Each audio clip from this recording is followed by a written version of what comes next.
Padahal bapa dia ni kucing jantan. Dia ni pun kucing jantan. Dah tak ada emak. Dia datang sini kemarin pun masa dia kecil, kucing ni. Aku duk bela dia masa kecil. Ni kucing ori ni pun kucing gelandangan. Asyik petang ni datang. Asyik dia datang je waktu petang. Jadi dia ni pun yang ori ni pun kadang-kadang asyik duk belasah kucing lain. Tapi dia dengan budak ini, dia pun mati akal. Budak ni pun pandai duk melawak dengan dia ni. Lah ni hari ni tengok, duk menyusu tak kira lah dia jantan ke, emak dia ke. Yang si bapaknya ni pun reda. Reda kawan ni duk menyusu dia pun reda. Padahal ni bukannya betina.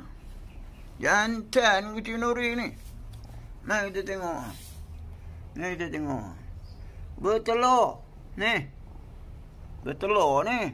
Nah ni. Besar telurnya. Anunya pun besar. Anu nah ni. Jantan ni nampak telur. Merenin telurnya. Dia menyusu pula. Yolah kedai mah. Ranji dia ni tak belasah orang. Member pun biarlah dia mah. Adik-adik lah dia mah ni, ibu bapa. Dia ni pun perlukan kasih sayang ni. Yang budak ni dua